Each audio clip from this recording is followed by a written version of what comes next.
Hey guys, welcome back. Today we are in my friend's yurt. If you don't know what a yurt is, it's a wooden framed tent with canvas stretched over the outside and a beautiful circular window in the roof. I don't know if it has to have a beautiful circular window in the roof to be considered a yurt, but this one has one and it's lovely. I've been hanging out in here for the past couple of hours thinking my thoughts, and I'd love to share some of those with you. Because you know that I love to give unsolicited, unrequested, unplanned ramblings. That's kind of my thing. That's why you guys are here, right? And I've been thinking a lot recently about my journey from who I was to who I am. Going from somebody who was extremely depressed and extremely anxious and just hating who they were and just hating the world around them as a result, to somebody who is happy. I'm happy. I'm not anxious anymore. I'm not depressed. You know, I still suffer with some sad days. You know, sometimes I still get anxious, but it's certainly not a crippling or large part of my life anymore. And that journey had lots of steps to it. Lots of steps that, you know, you have to learn as you go along, and it's just all part of it. But some of them were real big pillars, you know, real defining moments when I had sort of an moment, a clarity moment that made me go, yeah, that's going to make a huge difference. And they did. You know, a lot of these things got me to where I am. And one of the huge things that I keep coming back to in my mind, because it was such a really most of how I've gotten to where I am today has been based around kind of one concept. And that is that if you just shift your mindset from what you're told you want to what you actually want. Now, it might take you a while to work out what you actually want, but that's a different conversation. But if you shift your mindset from this blueprint of success that we're all told that we're supposed to want, it's the version of success that we're all kind of very aware of, certain type of car, certain type of house, certain type of person, certain type of body, certain type of partner, hanging around with certain types of people and eating and drinking certain types of things. Just that idea, we all know exactly what I'm talking about. If you can shift from that, I mean, look, some people, that will make them happy and that is exactly what they want and they don't want anything else, and that's fine. I'm not hating on those people at all. If that's genuinely what you want and what makes you happy, by all means, 100% chase it with everything you've got. And you should always chase success for you with everything that you've got. It just might not be that blueprint. You might just have to shift your aim a little bit, because I think for most people that's not really what they want. It's what you see on TV, it's what you see on Instagram, it's what you see on all social media, it's what you're told you're supposed to want. But I think for most of it, me especially, or me specifically, this is just not what I wanted. It's not what a lot of us want. And I think that shifting your mindset over does a couple of things. It allows you to relax. You no longer feel like a failure because you don't have this version of success. You can finally start succeeding in your own reality, in your own version of your life that you want, without this kind of pressure to be somebody else. And that is, as soon as you make that switch, that sense of relief is, I can't even describe it. And it also allows you to then put your energy, instead of worrying about this, into things that you actually like, and build a life that you love, that you're happy in, become somebody that you like spending time with, which is obviously the goal, you know? And there are a couple of things that went into that for me. The first one is the way that you look. Physically, I'm talking about like your body. Being athletic is good. Being healthy is good. The goal isn't just to be hugely muscular and crazy ripped. That's not the goal. Or at least it shouldn't be. Try and aim for healthy, not aesthetically pleasing. Often healthy will be aesthetically pleasing. Often aesthetically pleasing is healthy. But there's a couple of parts that I want to break down. Being incredibly lean, being incredibly muscular isn't always healthy. In fact, it very often isn't when you go into the extremes. And I don't think it's something that we should all be chasing. If you want to be a bodybuilder, if you want to, you know, if your body is your profession, that's a totally different thing. But for most of us, for the average person, health is what you should be looking for. Abilities as well, you know, like as you get older, especially, like I'm 27. I already have noticed that I have to train certain abilities to keep them. And I'm only 27.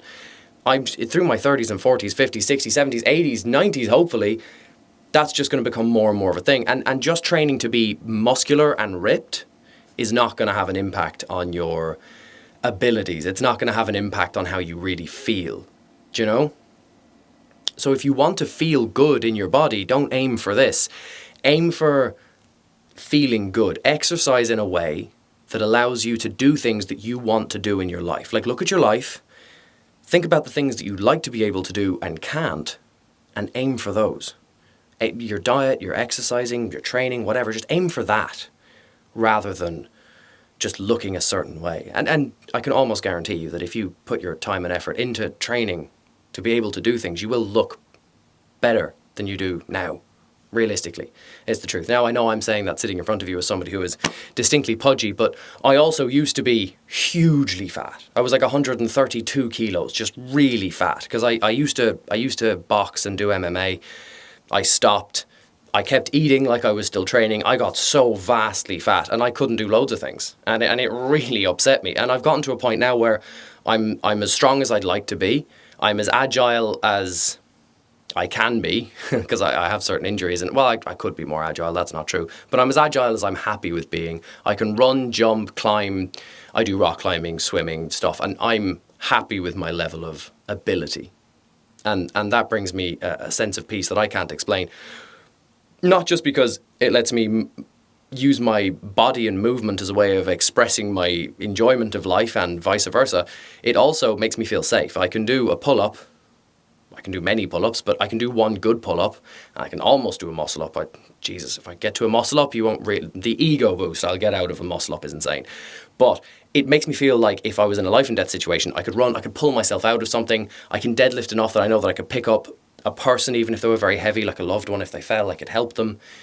Things like that, you know, I can squat an amount that I could lift something off of somebody, these kind of things, and they just kind of make me feel secure, because I feel safe in my own body. I feel like my body can protect me, which is huge for me. And I think it probably would be huge for everybody. The other thing is the obvious thing, which is being crazy rich, being extremely wealthy. Sure, be nice, but I think that for most people, the trade-off, working your whole life, losing your social life, your family life, doing all these kind of things, it's not worth what you get in return for vast wealth. Everybody needs some amount of money, but you just don't need to be vastly wealthy to be happy. What you should do, what I have done, is take a look at your life and really look at what you need to be happy. Whittle that list down as much as you can. Work out how much money you need to do that and chase that amount. Don't just chase excess for no reason, because the trade-off is going to be huge. Chase the amount that you need to be happy. And chase other things around that. Like if you want to live in a beautiful house and you need enough money to have that house, you're going to need a decent amount, but you can get a much more basic house. If you want to live in a beautiful house, maybe chase the skills that would allow you to build that beautiful house. You know, so a lot of things don't have to be financial. You know, things that you need in your life, it doesn't have to be a financial chase. Sometimes it can be skills.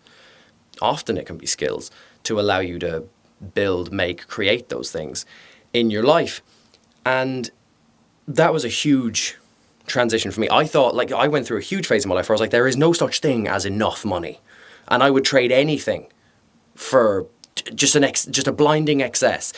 And first of all, that leaves an open roof. So you never feel like you've achieved, because you're always, well, there's more. And the other thing is, to become that wealthy is rare for a reason. It's an amount of work that most people mentally wouldn't be able to deal with. And it's also trading all of the other things in your life for that one aspect. Most of the joy and happiness in your life won't come from that one aspect. Having money can stop you being upset about not having enough money to look after yourself, but having an excess past that isn't going to make you as happy as good relationships, good experiences, that kind of thing. Good experiences really nicely lends me into my next point, which is don't fear aging.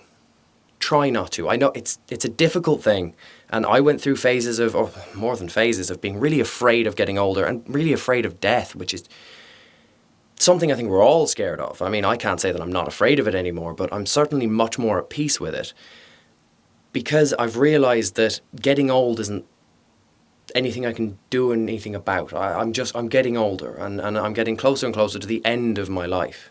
That's a fact. There's nothing you can do about that. But what you can do is fill that life full of experiences, beautiful memories, beautiful moments, that make it feel full and worth living. A lot of people just spend their life panicking that they're missing their window. They can't enjoy their life anymore. They're getting older. They're becoming irrelevant. And they've somehow, they've missed their shot at enjoying themselves. Try and shift the focus off that and use that initiative, that panic, to push yourself into experiencing new things, meeting new people, doing stuff you might have been scared of doing previously by using the time is going to pass anyway. Being afraid of it is not going to slow it down. I made a quote, I think I made it up, that was, being afraid of the passage of time doesn't stop it from moving. It just stops you from enjoying the beautiful parts of it, which is, I can't tell you how much I mean, stand by that.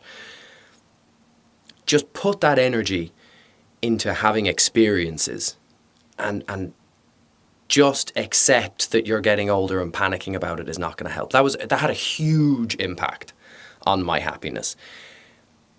Another massive one was, don't try and make people like you. Try and make yourself somebody that you like spending time with. All the energy you put into trying not to be lonely by trying to force other people to spend time with you, trying to make people like you, trying to make friends with people that don't want to be friends with you, and or even that do, but just giving up on looking after yourself to just socialize to stop yourself feeling lonely, usually leads to people not wanting to hang around with you.